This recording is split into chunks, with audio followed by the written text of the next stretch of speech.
नमो ॐ विष्णुपदाय कृष्णपृष्ठाय भूतले श्रीमते भक्तिवेदान्त स्वामिन् इति नामिने।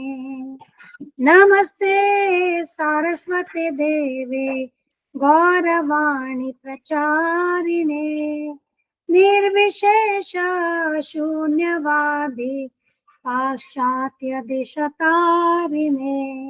जय श्री कृष्ण चैतन्य प्रभु नित्यानंद श्री अद्वैत गदाधर श्रीवासादि गौर भक्त वृंदा।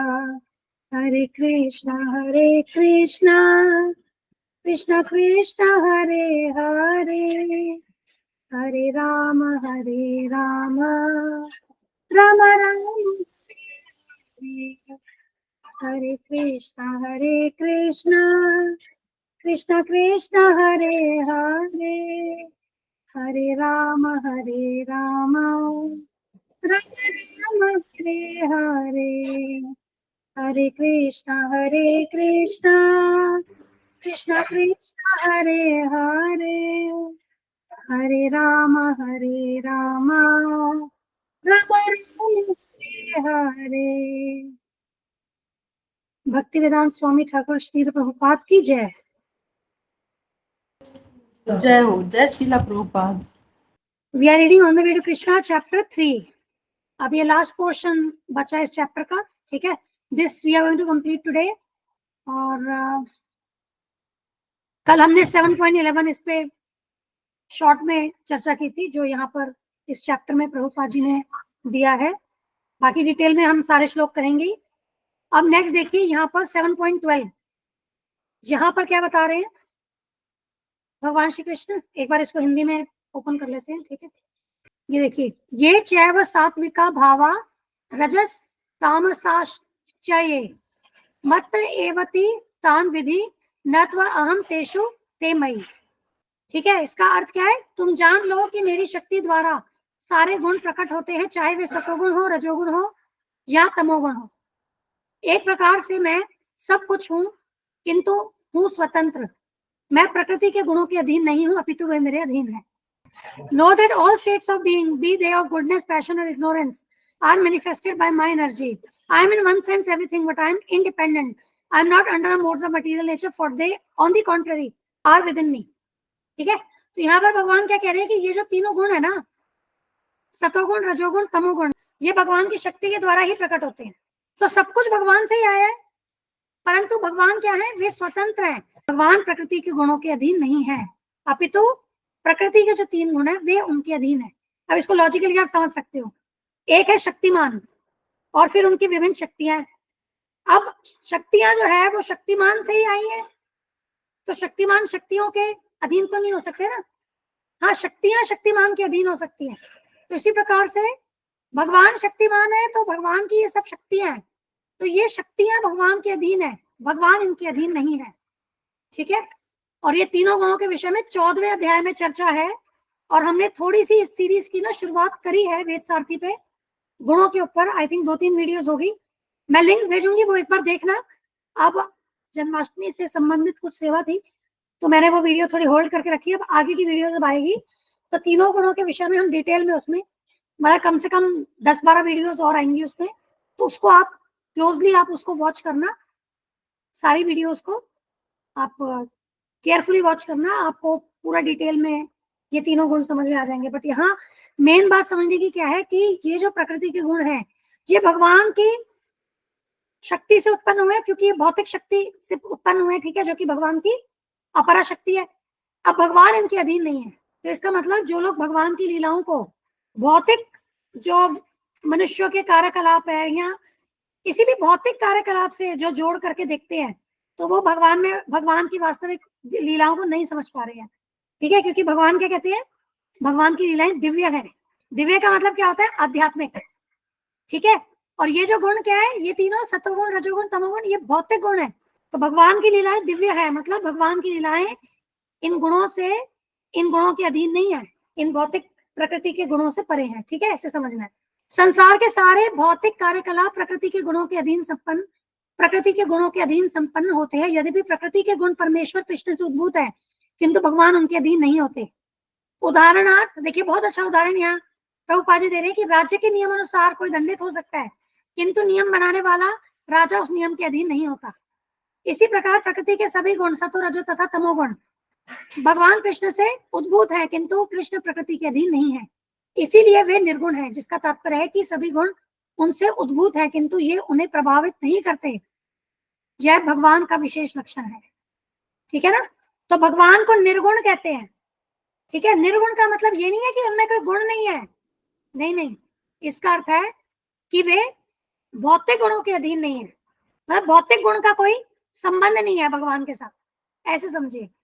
ठीक है, जो लोग जो निराकारवाद और ऐसे मानते हैं ना, तो वे कहते हैं कि भगवान निर्गुण है, निर्विशेष है, निराकार है ना। तो निर्गुण मतलब उनमें कोई गुण नहीं है, निर्विशेष मतलब उनमें कोई विशेषता नहीं है, निराकार उनका कोई आकार नहीं है। लेकिन वास्तविक यहाँ पर जो बात हो रही है ना, ये बेसिकली भौतिक के संबंध में। अगर निराकार भी बोले तो उनका भौतिक आकार नहीं है, उनका आध्यात्मिक आकार है, आध्यात्मिक रूप है, ऐसे समझना है। तो निराकार का मतलब ये नहीं है कि उनका कोई आकार नहीं है, वो तो केवल एक लाइट है, रोशनी है, शक्ति है, ऐसा नहीं है। वे लाइट, रोशनी, शक्ति भी है। ठीक है, ब्रह्म जो है वो भगवान के आध्यात्मिक जो शरीर है उससे निकला प्रकाश है, तो वे प्रकाश भी हैं। लेकिन हम ये कहें कि वे केवल प्रकाश है, तो ऐसा सोचना गलत है। ठीक है, तो निराकार का अर्थ क्या है कि उनका कोई भौतिक आकार नहीं, आध्यात्मिक आकार है, उनका आध्यात्मिक रूप है। ऐसे निर्गुण, निर्विशेष मतलब भौतिक के संबंध में अगर हम बात करें कि कोई उनका भौतिक गुण या किसी भौतिक विशेषता के संबंध में हम बात करें तो वो नहीं है। ठीक है, तो इसका मतलब ये नहीं है कि उनमें कोई गुण नहीं है, उनमें कोई विशेषता नहीं है, नहीं, आध्यात्मिक रूप से वो है। ठीक है, आध्यात्मिक रूप से मतलब भौतिक गुण नहीं है, आध्यात्मिक गुण, आध्यात्मिक विशेषताएं हैं, इस तरीके से समझना है। ठीक है, अब यहाँ पर जो उदाहरण प्रभुपाद जी दे रहे हैं कि जैसे कोई राजा, वो पूरा नियम वही बनाते हैं, तो वे अधीन नहीं होते हैं, वो तो अथॉरिटी है। तो ऐसे ये जो प्रकृति के नियम है ना, इनके अंतर्गत सारे जीव आते हैं, लेकिन भगवान इन नियमों के अंतर्गत नहीं आते, क्योंकि नियम बनाने वाले कौन है? भगवान स्वयं है। ठीक है, तो ये उनकी स्थिति है जो हमें समझनी होगी। अब यहाँ पर देखिए प्रभुपाद जी इस किताब में क्या कह रहे हैं आगे। One may question Krishna in this way. You say you are sound, water, illumination, fragrance, the seed of all, strength and calm, desire. Does that mean that you exist simply in the mode of goodness? In the material world, there are modes of goodness, passion, and ignorance. Thus far, Krishna has described himself as that which is good. For instance, sex and marriage according to religious principles. But what about the other modes? Thus Krishna does not exist in them. अब यहाँ पर क्या देखो, हमने पीछे के जो versus पढ़े उसमें कृष्ण बता रहे हैं कि मैं ध्वनि हूँ, जल हूँ, है ना, प्रकाश हूँ, बीज, सभी जीवों को जो जीवन चेतना प्रदान करता है वह बीज हूँ, बलशाली लोगों का मैं बल हूँ, और वह काम इच्छा जो शास्त्रों के अनुसार है, मैं वो काम इच्छा हूँ। तो क्या इसका, अब यहाँ पर जो भी बातें हो रही है सारी पॉजिटिव बातें ही हो रही है, तो क्या इसका अर्थ यह है कि भगवान केवल सतोगुण में ही है? मतलब भगवान जो है केवल सतोगुण में ही एग्जिस्ट करते हैं? तो इसके उत्तर में यहाँ आगे 7.12 में भगवान क्या बता रहे हैं कि ये तीनों गुण जो है ये भगवान की शक्ति से आए हैं, लेकिन भगवान इन गुणों के अधीन नहीं है। ठीक है, अब यहाँ पर भौतिक जगत में सारी वस्तुएं जो है ना सब सतोगुण, रजोगुण और तमोगुण में होती है। ठीक है, इन तीनों में से किसी न किसी गुण के अंतर्गत ही आपको यहाँ चीजें मिलेंगी। जैसे समय, सुबह का समय जो होता है वो सतोगुण में होता है, दिन का समय रजोगुण में होता है, और रात्रि का समय तमोगुण में होता है। ठीक है, भोजन सतोगुण, रजोगुण, तमोगुण। अब जो स्वास्थ्य वर्धक जो फूड होता है, ठीक है, which is good for health, जो फ्रेश होता है, तो वो सतोगुण के अंदर आता है। और पैशन वाला कौन होता है? बहुत अधिक मसालेदार ऐसा फूड जो होता है वो पैशन में आता है। और ये पैशन वाला जो फूड है ये हेल्थ के लिए अच्छा नहीं होता। गुडनेस वाला जो होता है वो हेल्थ के लिए अच्छा होता है। अब इग्नोरेंस वाला वही जो बहुत रखा हुआ सड़ा गला, वो फिर इग्नोरेंस में होता है। उसी तरीके से जैसे मनुष्यों का आप अगर देखें जो संतोष रखते हैं और जिन लोगों की इंक्लिनेशन नॉलेज लेने की तरफ होती है और संतोष रखते हैं, ये बेसिकली सतोगुणी हो गए। और जिनकी बहुत इच्छाएं होती है और इच्छा पूर्ति के लिए ही अपना जीवन बिता रहे हैं, तो वो फिर रजोगुण में हो गए। और जो जो पागलपन की अवस्था में है और जो लेजी है, ठीक है, तो वो तमोगुण में आते हैं। ऐसे के पूरी डिटेल्स ना दे रखी है भगवत गीता के 14 चैप्टर में दे रखी है, प्रकृति के 3 गुण। और इसके बाद अगर हम देखेंगे ना श्रीमद् भागवतम का 11वां जो स्कंद है, उसमें उद्धव जी को भगवान जो उपदेश देते हैं ना, जो उद्धव गीता के रूप में, उसमें भी है। तो अभी जो हम सारी सीरीज बनाएंगे ना, ये दोनों को लेकर के बनाएंगे। मतलब जो श्रीमद् भागवतम का वो है, जो उसमें जो उल्लेख है तीनों गुणों के बारे में, और भगवत गीता में, तो कॉम्प्रिहेंसिव आपको पूरा पैकेज उसमें मिल जाएगा। ठीक है, तो वो सुनिएगा तो आपको क्लैरिटी हो जाएगी। तो ये क्या है कि यहाँ पर संसार में सारी चीजें क्या है, एवरीथिंग, मतलब जो आप दान करते हैं वो भी सतोगुण रजोगुण तमोगुण में होता है। ठीक है, कुछ तपस्या करते हैं वो भी सतो रजो तमो में होगी। जिस प्रकार का ज्ञान लेंगे या जिस प्रकार का एक्शंस करेंगे, एक्टिविटीज करेंगे, जो देवी देवताओं की, जैसे जो भगवान विष्णु जी की जो पूजा करते हैं वो सतोगुण में होते हैं, देवी देवताओं की करते हैं वो रजोगुण में होते हैं। और अगर जैसे दुर्गा माँ की पूजा हो गई, काली माँ की पूजा हो गई, वो फिर तमोगुण में आती है। तो ऐसे करके सारी चीजें ना, सब कुछ, everything is divided in these 3 modes. तो हम पूरा कंप्लीटली, मतलब हम ना वहां पर सारी चीजें, आप सारी आपको कैटेगराइजेशन उसमें मिलेगी। तभी मैं आपको कह रही हूँ 10-12 वीडियोस कम से कम उसकी आएगी, उसको सुनिएगा। तो अब क्या होता है, लेकिन यहाँ पर क्या है, अब यही गुण है ना जो हमें प्रेरित करते हैं काम करने को। अब ये गुणों से हम कैसे प्रभावित होते हैं ये समझिए। हम इनके साथ संग करते हैं। जैसे मान लीजिए अगर मैंने रजोगुणी लोगों के साथ संग किया, तो मैं रजोगुण अपने अंदर ले लूंगी और फिर उसके अनुसार कार्य करूंगी। अब वो मेरी इच्छा शक्ति के ऊपर डिपेंड करेगा कि मैं कैसे लोगों का संग करती हूँ। फूड का भी यही है। अगर मैं फ्रेश फूड लूंगी, भगवान का भोग लगा हुआ जो प्रसाद होता है वो तो तीनों गुणों से परे होता है। पर जैसे हमने बोला कि जो फ्रेश फूड होता है, जो स्वास्थ्य को अच्छा रखता है, अगर मैं उसके साथ संग करूंगी तो क्या मैं सतोगुण, मेरे मन पे सतोगुणी प्रभाव पड़ेगा। यही मैं रजोगुणी अगर भोजन लूंगी तो मेरे अंदर रजोगुण बढ़ेगा, तमोगुण लूंगी तो तमोगुण। ऐसे करके क्या है, ये हम जिन जिन गुणों के साथ जैसे संग करते हैं ना, उसके अनुसार ही हमारी प्रवृत्ति वैसे होती है, फिर हम एक्शंस भी वैसे करते हैं। ये सब हम उसमें समझाएंगे, पूरा साइंटिफिक है ये। तभी देखिए हमारे वैष्णव फिलोसफी में ना वेजिटेरियन नॉन वेजिटेरियन की बात नहीं होती है। ठीक है, यहाँ पर ये नहीं है कि हम वेजिटेरियन, हम कृष्णटेरियन है, हम भगवान को भोग लगा करके पाते हैं। तो यहाँ पर अगर हम कह रहे हैं ना कि आपको मतलब मांस हो गया, मछली हो गया, मीट हो गया, ये सब नहीं पाना है, मांसाहार नहीं करना है, तो उसको आप वैसे देखेंगे, वो वेजिटेरियन नॉन वेजिटेरियन से संबंध लगेगा, दिखेगा। लेकिन वास्तव में क्या है कि उसका मन पे क्या प्रभाव कर रहा है, इस कारण वो वर्जित है। मतलब जैसे हम क्या कहते हैं, मांसाहार ना करें, और क्या कहते हैं, प्याज, लहसुन, मसूर की दाल, अंडा, ये सब नहीं पाना है। मतलब एक हमारा ये रेगुलेटिव प्रिंसिपल, ये नियम आता है। ठीक है, अब कहने को तो कहें कि मसूर की दाल तो भाई पेड़ों से निकलती है, तो उसमें तो वो तो वेजिटेरियन है, वो क्यों? तो इसीलिए मैं बता रही हूँ कि यहाँ पर हम वेजिटेरियन नॉन वेजिटेरियन की बात नहीं कर रहे। मसूर की दाल भी हमारी चेतना पे क्या है, रजोतमो का प्रभाव डालेगी। ठीक है, प्याज लहसुन भी रजोतमो का प्रभाव डालेंगे।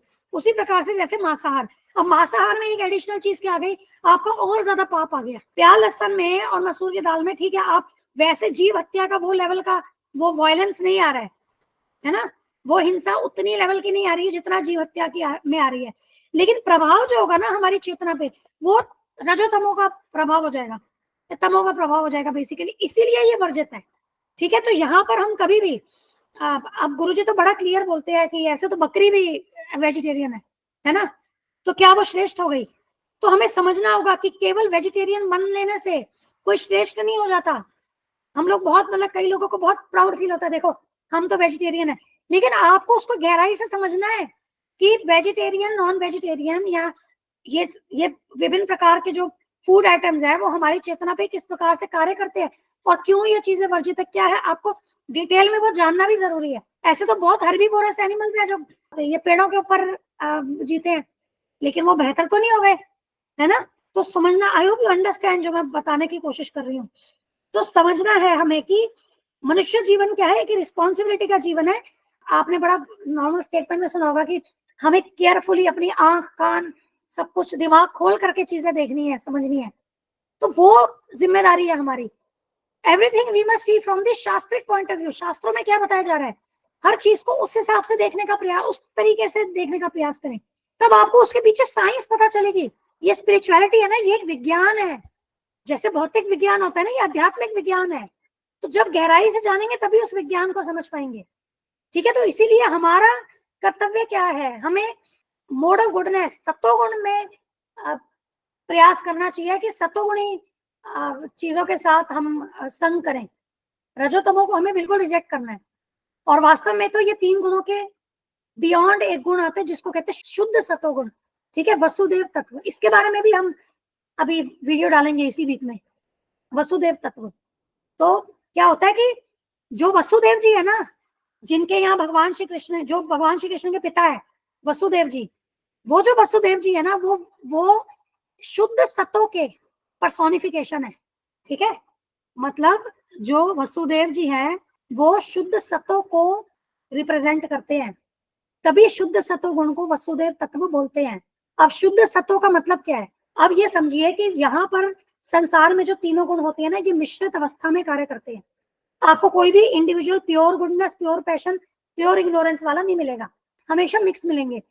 जो सत्वगुणी व्यक्ति है वो वास्तव में यहाँ क्या है, सत्वगुण प्रधान व्यक्ति है, लेकिन उसमें कुछ परसेंटेज रजोतमो की है। जो रजोगुणी है वो रजोगुणी प्रधान है, उसमें सतो और तमो भी आएगा कुछ परसेंटेज में। तमोगुणी प्रधान है, उसमें सतो और रजो भी आएगा। मिश्रित अवस्था में यहाँ गुण कार्य करते हैं। लेकिन शुद्ध सतो क्या है, जिसमें तमोगुण और रजोगुण का मिश्रण नहीं है, प्योर गुडनेस है वो। और यही है जो कि एक आध्यात्मिक आप गुण इसको कह सकते हो, जो तीनों गुणों के परे है। वहां पर मलिनता, कंटेमिनेशन नहीं है। और इसको वसुदेव तत्व क्यों कहते हैं, क्योंकि वसुदेव जी, जो वसुदेव जी है वो साक्षात शुद्ध सत्व को दर्शा रहे हैं, को रिप्रेजेंट कर रहे हैं। ठीक है, तो इसीलिए इसको वसुदेव तत्व कहते हैं। ठीक है, तो यहाँ पर क्या है कि सारी चीजें मिश्रित अवस्था में है, लेकिन भगवान जो है वे इन गुणों के अधीन नहीं है, क्योंकि ये गुण जो है ये भगवान की माया शक्ति से उत्पन्न होते हैं, जिसको भौतिक एनर्जी कहते हैं, अपरा शक्ति कहते हैं। ठीक है, अब यहाँ पर देखिए, but what about the other modes? Does Krishna not exist in them? In answer, Krishna replies that whatever is seen in the material world is due to the interaction of the 3 modes of material nature. Whatever can be observed is a combination of goodness, passion, and ignorance. And in all cases, these 3 states are produced by me. तो यहाँ पर सारी चीजें combination में है तीनों गुणों के। ठीक है, अब गुरुजी बताते हैं कि इन तीनों गुणों की क्या आपस में प्रतिस्पर्धा, कॉम्पिटिशन चलता है। कभी गुडनेस हावी पड़ता है, कभी पैशन, कभी इग्नोरेंस।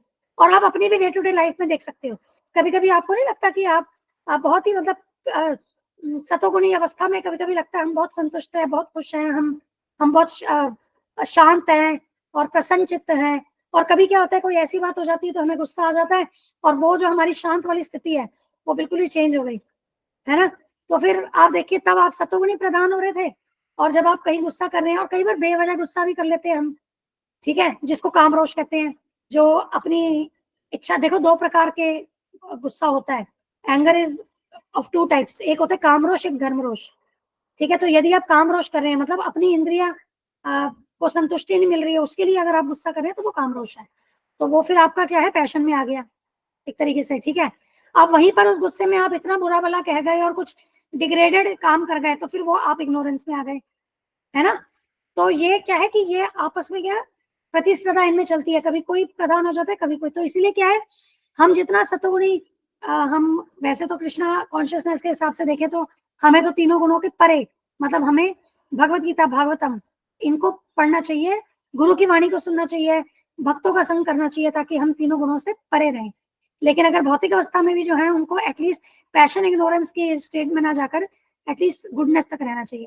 अब क्योंकि वैसे भी तीनों गुणों से आपको परे जाना है, तो सबसे नीचे के लेयर पे क्या है, तामसिक, तमस है, और बीच का लेयर क्या है, रजस है, और टॉप का लेयर क्या है, सत्व है। अब हमें शुद्ध सत्व में जाना है, जो कि इसके बियॉन्ड है, इसके हायर है। तो वैसे भी अगर लेयर वाइज में जाए तो हायर वाले के सबसे क्लोज क्या है, सत्व आ रहा है ना। आप समझ रहे हो जो मैं कहना चाह रही हूँ, मतलब ये देखो, आप देखिए, ये है ये है तमस, ठीक है, ये आ गया रजस, और ये आ गया सत्व। ठीक है, और ये है शुद्ध सत्व। अब हमें बेसिकली शुद्ध सत्व में जाना है ना, बियॉन्ड द मोड्स। ये जो है ना, ये आध्यात्मिक गुण है, ये आध्यात्मिक गुण है, ये भौतिक गुण है। ये भौतिक प्रकृति से है, भौतिक गुण, ये आध्यात्मिक है। हमें इन गुणों को क्रॉस करना है। अब जब हम इसमें स्थित होंगे अगर भौतिक अवस्था में, तब ये ज्यादा क्लोज है यहाँ पर जाना।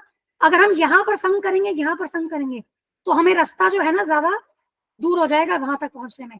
तो इसीलिए हमें क्या करना है, हमें सत्व एटलीस्ट क्या ध्यान रखना है, तभी हम सतोगुणी हो जाए, मतलब सतोगुणी आहार और ये सब इसीलिए कहा जाता है, ठीक है, कि सतोगुणी आहार लो, सतोगुणी लोगों के साथ संपर्क में रहो, संग करो, इस प्रकार से। पर हमारी जो कृष्ण भावनामृत की जो पूरी प्रक्रिया है ना, हम बेसिकली क्या करते हैं, भक्तों का संग करते हैं, हम भगवान का प्रसाद जो है वो ग्रहण करते हैं, सारी एक्टिविटीज भगवान के लिए करते हैं। तो हम बेसिकली इन तीनों गुणों को क्रॉस करके डायरेक्टली क्या है, ये इस गुण में सारी एक्टिविटीज हो रही है, आध्यात्मिक गुण में। जो हम कृष्ण भावनामृत की जो भी एक्टिविटीज हम करें वो सारी आध्यात्मिक, शुद्ध सत्व आध्यात्मिक, तीनों मोड्स के बियॉन्ड है वो एक्टिविटीज, ठीक है। तो ऐसे समझना है इसको। आप डिटेल में जब आएगी ना वो ये वीडियोस, आप उसमें सुन लेना, बहुत डिटेल में आपको समझ में आएगा, क्योंकि कई बार हमें ये नहीं पता होता। अब हमने ये तो सुना है कि दान पात्र देख करके दो, अब वो पात्र क्या पात्र, कैसा पात्र है, मन गणन, हमें जो मन में आया, हमें लगा ये पात्र है इसको दे देता हूँ, या मुझे मन में आया कि नहीं ये पात्र नहीं है इसको नहीं देते हैं, ऐसा है क्या? तो वो पात्र हम कैसे पहचाने, वो शास्त्रों से पहचानेंगे, है ना। किस प्रकार की तपस्या करनी है, शास्त्रों से। आज तांत्रिक लोग है तपस्या करते हैं, लेकिन वो तमोगुण की तपस्या है, हमें वो करनी है क्या? हमें वो नहीं करनी है ना। या कोई लोग बहुत तपस्या करते हैं जो भौतिक भौतिक लाभ की प्राप्ति के लिए, भौतिक लाभ की प्राप्ति के लिए करते हैं, क्या हमें वो करनी है तपस्या? वो नहीं करनी है ना। हमें जो तपस्या करनी है वो भगवान की भक्ति, भगवान के प्रति हमारी भक्ति बढ़े, उसके लिए करनी है, ठीक है। हमें दान, हमें कंट्रीब्यूशन भी जहाँ करना है वो भागवत सेवा के लिए करना है, क्योंकि वही वास्तविक कल्याण है सभी जीवों के लिए। आज किसी भूखे को आज हम खाना खिला देंगे, कल क्या? और उसका रूट क्या है, रूट कॉज क्या है, वो क्यों इंसान क्यों भूखा है, क्या उसको तकलीफ है, क्यों है तकलीफ, उसकी प्रॉब्लम की जड़ क्या है, हमें तो उसको सॉल्व करना है ना। तो ये समझना होगा। अब इसमें तर्क ऐसा भी दे सकते हैं कि अरे माता जी अगर हम सभी ऐसा सोचेंगे तो बेचारे भूखों को कौन खिलाएगा। ऐसे बहुत लोग हैं, भूखों को खिलाने वाले, गरीबों को खिलाने वाले बहुत लोग हैं, और ये क्रिश्चियन फिलॉसफी है। हमारे शास्त्रों के हिसाब से जो भी गरीब लोग होते हैं उनकी देखभाल राजा करते हैं। राजा को ध्यान रखना है कि कोई भी उसके शासन में भूखा ना हो, ठीक है। तो मेनली वो गवर्नमेंट की रिस्पॉन्सिबिलिटी, ठीक है। लेकिन क्रिश्चियन फिलोसफी जब यहाँ पर क्रिश्चियनिटी यहाँ पर बढ़ने लगी तो वो इस बात को प्रोपेगेंडा चलाने लगे कि गरीबों की सेवा। और फिर विवेकानंद जी ने भी दरिद्र नारायण करके प्रमोट किया। अब नारायण कभी दरिद्र नहीं होते, लक्ष्मी नारायण है, लक्ष्मी नारायण वे सभी वैभवों के स्वामी हैं, ठीक है। दरिद्र नारायण कुछ नहीं होता। इस पे प्रभुपाद जी क्या कहते थे, एक तो यही बात कहते थे कि दरिद्र नारायण तो कुछ होता नहीं है, नारायण तो भगवान है, सभी वैभव उन्हीं के हैं, वही स्वामी है सबके। दूसरी बात वो कहते थे कि तुम्हें जो दरिद्र नारायण है वो केवल मनुष्यों में ही दिखता है क्या? तुम्हें क्या गाय, कुत्ते, भेड़, बकरी, बैल इनमें नारायण नहीं दिखते हैं? तुम केवल जो दरिद्र मनुष्य है और जो बाकी जो मनुष्य उनमें नारायण नहीं दिखते हैं बेसिकली। क्योंकि भगवान क्या, भगवान है क्या कह रहे हैं, मैं सभी जीवों में बीज देने वाला पिता हूं, तो भगवान तो सब में है ना। तो ये जो प्रोपेगेंडा है ना ये सब मिसडायरेक्टेड है। वही बात है ना कि मन घड़न, मुझे मन अच्छा कहते हैं मानव सेवा जो है माधव सेवा है, मानव सेवा माधव सेवा है, ऐसे कैसे हो सकती है? मानव सेवा तो कृष्ण भक्ति है, क्या मानव सेवा कृष्ण भक्ति है? तो हमें ये जो प्रोपेगेंडा है ना इनसे बचना होगा, ठीक है। वी हैव टू अंडरस्टैंड क्या धर्म है, क्या वास्तविक धर्म है, भगवान क्या कह रहे हैं। भगवान ने क्या कहीं अर्जुन को यहाँ बोला कि तुम गरीबों को भोजन कराओ, या तुम अपने सगे संबंधी वो अधर्मी है तुम उनको मत मारो, उनके बदले तुम जंगल चले जाओ, ठीक है। तो हमें भगवत गीता से समझना होगा कि हमारा वास्तविक कर्तव्य क्या है। मन गणंत नहीं चलना होगा, या किसी ने कुछ भी कह दिया, पहले शास्त्रों का आधार खोजिए। कोई बोले ना कोई चीज कहिए, ठीक है आप हमें शास्त्रों में बताइए कहाँ है। अब शास्त्र भी तीनों गुणों में आएंगे, क्योंकि विभिन्न प्रकार के लोग हैं। तो क्या है कि ये वेद भी है ना, वेद तीनों गुणों में बताए गए हैं, ठीक है। रजोगुणी लोग रजोगुणी वेदों के प्रति आकृष्ट होते हैं, तमोगुणी वेदों के प्रति, और सतोगुणी वेदों के प्रति। लेकिन ये जो भगवत गीता है और श्रीमद् भागवतम है, ये तीनों गुणों से परे है। तो हमें जो भी चीज हमें वैलिडेट करनी है ना, वेरीफाई करनी है वो भगवद गीता भागवतम की टीचिंग से करनी होगी। जहां भी आपको विरोधाभास लगे, अब जैसे फॉर एग्जाम्पल जो तमोगुणी शास्त्र है उनमें काली माँ के आगे बलि के लिए बताया गया है ना, लेकिन अगर हम भगवद गीता भागवतम की बात करें तो जीव हत्या पाप है ना, जीव हत्या नहीं करनी है। तो हमने वैलिडेट कहाँ से किया, हमने श्रीमद् भागवतम और भगवद गीता से। अब वहां पर काली माँ के आगे बलि का क्यों बताया गया है, उसको रेगुलेट करने के लिए, क्योंकि रेगुलेट क्यों, क्योंकि अब वरना क्या होगा, इंडिविजुअल क्या होगा कि वो बिना किसी रोक टोक के वो मांसाहारी करता चला जाएगा। लेकिन उसमें जो रेगुलेशन होगी उसमें काली माँ के आगे ऐसा नहीं है कि रोज बलि होती है, और उसमें जो पंडित भी होते हैं ना, जो उसमें मंत्र पढ़ते हैं, वो ऐसे मंत्र पढ़ते हैं जिससे कि उस जीव को वो पुनर्जीवित कर सकते हैं, जिसको वो मार रहे हैं ना उसको पुनर्जीवित करते हैं इंस्टेंटली, और फ्रेश उनको शरीर मिलता है। और आजकल आज इस जो कलयुग में ये बलि अलाउड नहीं है, क्योंकि कोई भी ऐसा केपेबल ब्राह्मण नहीं है। तो इसके ऊपर भी कभी हम डिटेल में करेंगे, बट कहने का मतलब यह है कि क्योंकि लोग अलग अलग चेतनाओं के हैं तो उसके अनुसार के वैसे शास्त्र दिए गए हैं, ठीक है। लेकिन जो भगवत गीता और श्रीमद् भागवतम है ये तीनों गुणों से परे हैं, हमें इनको फॉलो करना है। और कहीं भी हमें कोई बात पता चलती है उसको हमें वैलिडेट यहाँ से करना है कि भगवान क्या कह रहे हैं, यहाँ भागवतम क्या कह रही है, भगवद गीता क्या कह रही है, ठीक है। तो यहाँ ऐसे समझना है।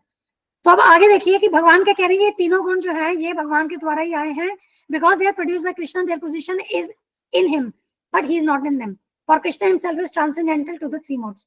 अब ये सारे गुण जो है ये भगवान की शक्ति, भौतिक शक्ति से प्रकट हुए हैं। तो भगवान इनकी पोजीशन, इन गुणों की, मतलब ये सब भगवान के अंदर में, भगवान की शक्ति क्या है, शक्तिमान से ही आई है ना।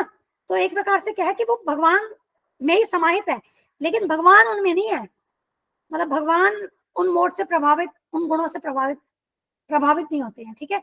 Thus in another sense, bad and evil things which are produced out of ignorance are also Krishna when they are applied by Krishna. How is this?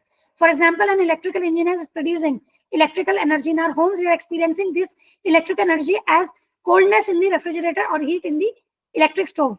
But at the power plant, electrical energy is neither cold nor hot. अब यहाँ पर उदाहरण दे रहे हैं कि जैसे जो हमारे पावर ग्रिड होती है, जहां से पूरा इलेक्ट्रिसिटी आती है, पावर हाउस, ठीक है, वहां पर पावर हाउस से जो बिजली आ रही है वो अलग अलग जो यंत्र होते हैं, उपकरण होते हैं, उसमें ट्रांसफॉर्म होती है। जैसे अगर फ्रिज की और एसी की बात करें तो वो एनर्जी जो है वो कोल्डनेस, मतलब वो ठंडा करती है, उसमें कन्वर्ट हो रही है ना। और अगर हम हीटर की बात करें तो वो गर्मी दे रही है, तो उसमें कन्वर्ट हो रही है। जबकि पीछे से जो सोर्स आ रहा है बिजली का वो तो एक ही है ना। इसी तरीके से आप और उपकरण देखिए, मान लीजिए रेडियो की बात करें या किसी म्यूजिक सिस्टम की बात करें, अब बिजली वही आ रही है लेकिन यहाँ पर वो साउंड एनर्जी में कन्वर्ट हो रही है ना। बल्ब की बात करें तो वो लाइट एनर्जी में कन्वर्ट हो रही है। तो एनर्जी कन्वर्जन है यहाँ पर, है ना। तो एनर्जी कन्वर्जन है, लेकिन पीछे से जो एनर्जी आ रही है वो तो वही है।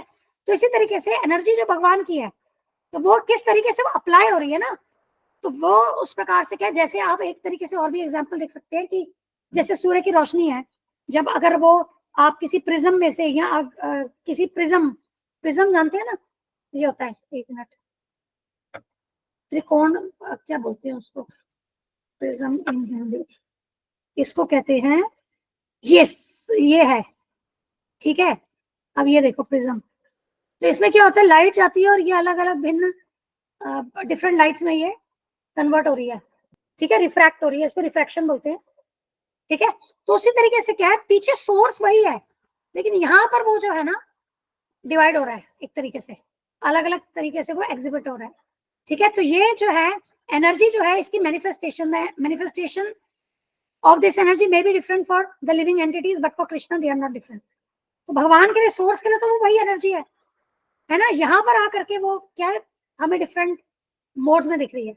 Therefore, Krishna sometimes acts on what appears to be the principles of passion or ignorance, but for Krishna there is nothing but Krishna. Just as for electrical engineer, electrical energy is simply electricity and nothing else. He makes no distinction whether this is cold electricity or that is hot electricity. अब जैसे electrical engineer से जब electricity की बात करें तो ये नहीं बोलेगा ये ठंडी बिजली है और ये गर्म बिजली है, या ये प्रकाश वाली बिजली है, जैसे हमने और एग्जाम्पल्स बात करी, या ये साउंड ध्वनि वाली बिजली है, उसके लिए बिजली है ना। उसी प्रकार से भगवान की जो एनर्जी है, भगवान के लिए वो एनर्जी विभाजित नहीं हो रही, ठीक है। भगवान के लिए वो एनर्जी है, भगवान की एनर्जी है, वही है, उसमें कोई रजो तमो और ये सतो रजो तमो का डिवीजन नहीं हो रहा एक प्रकार से, ठीक है। तो उनके लिए ये principles of passion and ignorance, रजो तमो का ये विभाजन ये नहीं हो रहा, ठीक है। अब यहाँ पर देखो एक ये भी चीज है, therefore Krishna sometimes acts on what appears to be principles of passion और इग्नोरेंस। तो भगवान के जैसे कार्यकलाप है वो दिव्य है, तो हमें हो सकता है उनके कार्यकलाप कभी सतो में दिखे, कभी रजो में लगे, कभी तमो में लगे, ऐसा हो सकता है हमें प्रतीत हो, लेकिन वो तीनों गुणों से परे हैं, ठीक है। वहां वो भगवान की लीला है। लीला को गुरुजी कैसे डिफाइन करते हैं, जैसे मूवी देखने जाते हैं ना, आप मूवी देखने जाती है तो वहां दिमाग नहीं लगाते हैं कि अरे ये तो एक्टर इसमें मर गया, फिर हम रोने बैठ गए, जबकि मूर्ख हैं लोग जो रो पड़ते हैं, ठीक है, इमोशनल हो जाते हैं। हम भी कभी उन मूर्खों में से थे, मैं अपने लिए कह रही हूँ, ठीक है। ऐसा लगता था कि अरे ये कैसे, वो बड़ी प्रभावित कर जाती है, क्योंकि ये लोग बनाते ही ऐसे है ना, इमोशनल फूल बनाते हैं हमें, इमोशन से ही तो खेल रही है ना। आज एडवर्टीजमेंट्स में देखो, एडवर्टीजमेंट में इमोशन से खेलते हैं, समझो। कैडबरी सेलिब्रेशन की एड देखो, क्या आता है, रिश्तों का क्या फेस्टिवल या जो भी है, तो उसमें रिश्तों की बहुत दिखाते हैं। अरे रिश्ते कैडबरी से बनेंगे क्या, एक चॉकलेट देके रिश्ते बन जाते हैं, मतलब दे आर मेकिंग फूल। बच्चों के लिए इतनी सेहत के लिए हानिकारक चीजें होती है, टॉयज के साथ ये लोग बेचते हैं ताकि बच्चे उस पर बिल्कुल वो माता पिता को जिद करे कि हमें वो लेना है। तो अब देखो, दे आर ऑल प्लेइंग, ये माइंड गेम है, सब हमारे माइंड के साथ खेल रहे हैं, क्योंकि पता है कि मन जो है ना वो मलिन हो रखा है, यहाँ सब इंद्रिय तृप्ति करना चाहते हैं, इमोशनल फूल्स हैं, और बेवकूफ बनाओ लोगों को, आपको जिसको भी। और ये लोग क्या ये बात जान गए हैं, आपको किसको भी जिसको भी वश में करना है ना, तो उसको इमोशनल फूल बना के उसके इमोशन से खेल कर वश में किया जा सकता है, and that is what people are doing now. तो we have to be careful, हमें इनके we don't have to fall in prey to into we don't have to fall as a prey to this people, ठीक है।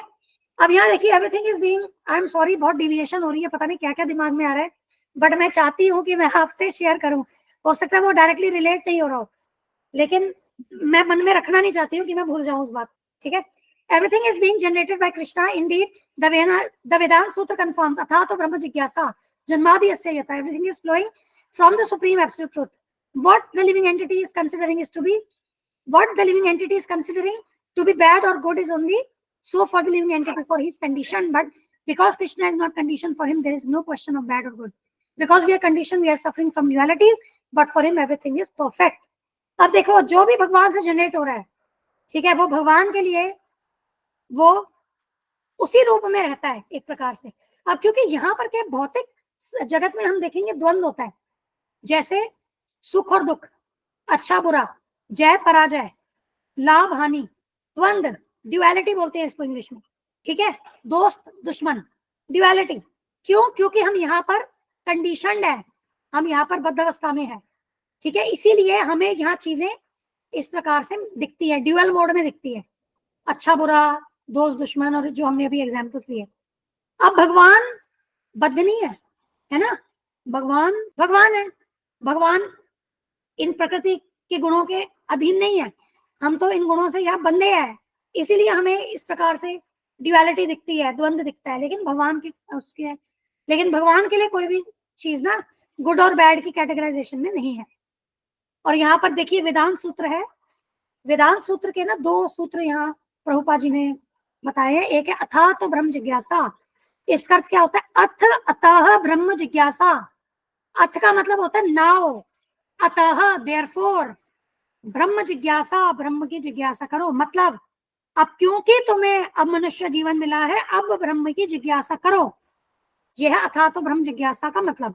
और दूसरा सूत्र है जन्मादि अस्य यतः, ठीक है, जिनसे सब कुछ उद्भूत हुआ है, ठीक है, अस्य यतः, जिनसे सब कुछ उद्भूत हुआ है, मतलब इसका अर्थ ये हुआ कि सब कुछ जो हम यहाँ संसार में भौतिक आध्यात्मिक जो भी हम देख रहे हैं ना, सब पूर्ण पुरुषोत्तम भगवान से उद्भूत हुआ है, ठीक है। और ये जन्मादि अस्य यतः से ही हम देखेंगे श्रीमद् भागवतम का पहला श्लोक जो है ना, इसी से उसकी शुरुआत है, जन्मादि अस्य यतः, ठीक है। तो यहाँ पर क्या है कि हमारे लिए चीजें द्वंद में चलती हैं, लेकिन भगवान के लिए क्या है, भगवान क्योंकि वध अवस्था में नहीं है और हो भी नहीं सकते, सब भगवान ने ही बनाया है, सब भगवान से आया है, तो भगवान के लिए कोई भी गुड और बैड का वो नहीं है। और एक चीज वो भी समझ सकते हैं, एक चीज अब और समझिए, थोड़ा गुणों के ऊपर हम थोड़ा सा बात करते हैं। जैसे यहाँ पर अगर हम बात करें, जो भी यहाँ पर क्वालिटीज हमें दिखती है ना, वो सारी भगवान से ही आई है, ठीक है, चाहे वो अच्छी क्वालिटी हो चाहे वो बुरी क्वालिटी हो। अब यहाँ पर वो क्वालिटीज बुरी हो जाती है, जैसे यहाँ चोरी करना जो होता है ना, उसको बुरा कहते हैं, है ना, चोरी करना गलत बात है, लेकिन वही चोरी का गुण कहाँ से आया, भगवान से आया। माखन चोरी करते हैं वो, है ना, लेकिन वहां पर तो वो बहुत ही उत्कृष्ट हो गया वो गुण, है ना। तो लेकिन यहाँ पर क्या है कि अच्छा एक और, अब क्षत्रिय के लिए हमेशा क्या होता है कि भाई आपको फाइट करनी है, अगर कोई आपको ललकारे आप रण छोड़ के नहीं भाग सकते। लेकिन भगवान भगवान तो क्या है, वो रण छोड़ के रूप में भी उनको पूजा जाता है ना, उसमें वो नेगेटिव नहीं आया वो क्वालिटी। जबकि वैसे देखा जाए तो वो कहते हैं कि क्षत्रिय को रण छोड़ के नहीं भागना होता, है ना। तो इस प्रकार से क्या है कि और भी आप एग्जाम्पल्स आप देख सकते हैं। चाहे हम अगर भगवान का गोपियों के साथ संबंध देखें तो वहां वो जो संबंध है ना, वो आध्यात्मिक लेवल पे संबंध है, लेकिन ये सारे गुण जो है ना यहाँ पर जो भी, वो सारे भगवान में पाए जाते हैं, सब भगवान से ही आए हैं। क्योंकि लेकिन भगवान के साथ वो कनेक्ट होकर के वो शुद्ध रूप में है, लेकिन यहाँ पर भौतिक कलमश के कारण वो अशुद्ध हो गया, ऐसे समझना। ठीक है, अब यहाँ हमारा ये चैप्टर 3 क्लोज हो गया, चैप्टर 3 कंप्लीट हो गया। अब कोई क्वेश्चन है पूछिए। अब नेक्स्ट हम क्या करेंगे, इसके जो नेक्स्ट टाइम से ये जो श्लोक है ना इसके, अब एक एक श्लोक को हम गहराई से पढ़ेंगे। ओके, अब बताइए कोई प्रश्न है तो, और कोई कमेंट कुछ ऐड ऑन करना है, नवकिशोरी माता जी कुछ ऐड करना है, शिफाली माता जी, ममता माता जी, भूमिका। माता जी मेरा बस एक दिक्कत है, मुझे ना 2-3 दिन तो बड़ा भक्ति में मन सा लगेगा, भगवान का नाम लेती रहूंगी, करती रहूंगी, फिर एकदम से कई बार हट जाता है, फिर 1-2 दिन मन नहीं लगता, मतलब बाकी चीजों में दिमाग लगने लगता है, फिर वापस मतलब ध्यान करके लगाऊंगी, फिर ऐसे चल रहा है। वो नियम से करो, नियम से करो, वो हैबिट हो जाएगा, आदत वो हो जाएगा, अपने हैबिट में आ जाएगी वो चीजें ना, अपने रूटीन में, आई मीन जैसे। क्योंकि क्या होता है कि ये हमारा युद्ध जो हो रहा है, हमने याद है पिछली बार पढ़ा था एक बार एक सेशन में, कि ये जो हमारा युद्ध है ना, ये माया से हमारा युद्ध चल रहा है ना।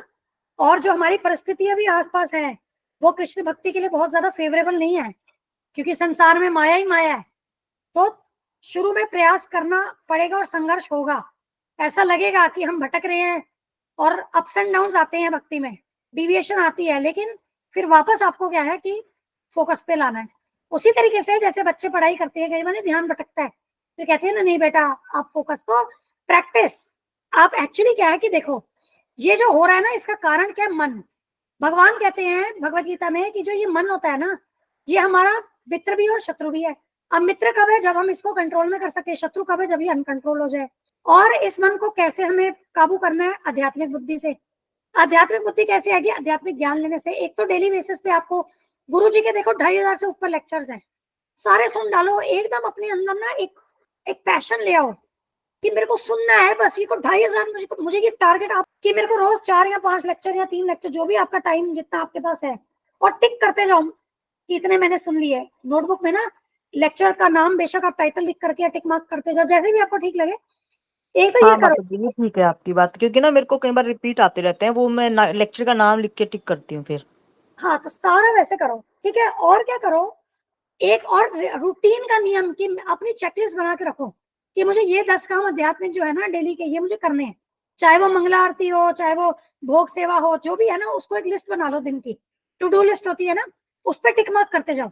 आप देखोगे कि जैसे जैसे आप इसको जितना पूर्ण रूप से पालन करते जाओगे ना, आपके पास बाकी चीजें सोचने का कभी टाइम ही नहीं बचेगा, और धीरे धीरे आप इतने एनग्रॉस हो जाओगे कि इसीलिए गुरुजी कहते हैं कि पूरा दिन भगवान की सेवा में अपने आप को इतना बिजी रखो कि क्या है कि आपका मन इधर उधर नहीं भागे। तो अब भगवत गीता का जो मैं श्लोक बता रही थी, भगवान श्री कृष्ण कहते हैं कि मन को ना अभ्यास और वैराग्य से हम कंट्रोल कर सकते हैं। ठीक है, अब अभ्यास कैसे करेंगे, नवधा भक्ति का जो हमने बात की, अपने पूरा मतलब अपनी इंद्रियों को, अपने मन को, अपनी बुद्धि को, स्वयं को पूरा क्या भगवान की सेवा में डेली लगाए रखे, तो ये अभ्यास हो गया। वैराग्य, वैराग्य अपने आप आएगा। उन चीजों को ही एक्सेप्ट करना है जो कि कृष्ण भक्ति के लिए फेवरेबल है, और उन चीजों को बिल्कुल से बिल्कुल रिजेक्ट कर देना है जो हमारी कृष्ण भक्ति के लिए जो फेवरेबल नहीं है। तो आपने उन चीजों से वैराग कर लिया, और बाकी जो वैराग है ना, आर्टिफिशियल ही नहीं, वो स्वतः आएगा।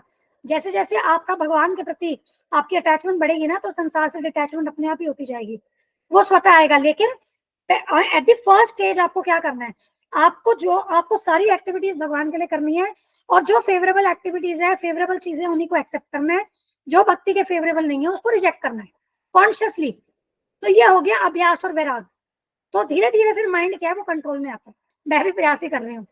तो बेसिकली उसका तरीका यही है, 24 घंटे टाइम ही नहीं मिलना चाहिए और कुछ सोचने का, और सोच को वहीं रोक देना है।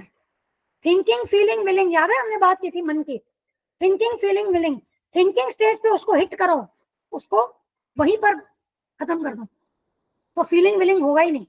तो अभ्यास और वैराग्य ध्यान रखो, थिंकिंग फीलिंग विलिंग वाला ये एस्पेक्ट ध्यान रखो कि थिंकिंग, बस उसके आगे नहीं जाना है। अगर उसके आगे गए तो वो एक्शन में वो चीज आएगी ही आएगी। और आप टू डू लिस्ट बनाओ डेली की, या आप एक डायरी बनाओ, डेली की एक्टिविटीज लिखो, आज मैंने ये किया। कोई लर्निंग, मैंने आप सबको पहले भी बोला था फर्स्ट क्लास में कि एक जर्नल बनाओ, डायरी। डेली हम जो क्लासेस करते हैं, या गुरुजी का सुनते हो, प्रभुपाद जी का सुनते हो, लिखिए डेली बेसिस पे। मैं अपनी डायरी में लिखती हूँ, आप लिखिए आपकी जो लर्निंग्स है। तो उससे क्या होगा कि जब भी आपको लगे ना कि भक्ति डाउन जा रही है, वो पन्ने पलटाओ, उसके पेजेस पढ़ो, आपको अपने आपको उत्साह आ जाएगा। जी माता जी। इस तरीके से ध्यान ट्राई करो, और प्रभुपाद जी से प्रे करिए। सोने से पहले रात को प्रभुपाद जी को थैंक यू करके और कहिए, प्रभुपाद जी आज मुझे सेवा में लगाए रखा, कल भी लगाइएगा। सुबह उठ करके भी प्रभुपाद जी थैंक यू, और आज मुझ पे कृपा कीजिए, आज मैं पूरा दिन भगवान की सेवा में लगूं। और प्रभुपाद जी बहुत साथ देते, आपको सारा साथ ना वहीं से प्रभुपाद जी से मिले, उनसे प्रे कीजिए। ठीक है माता जी।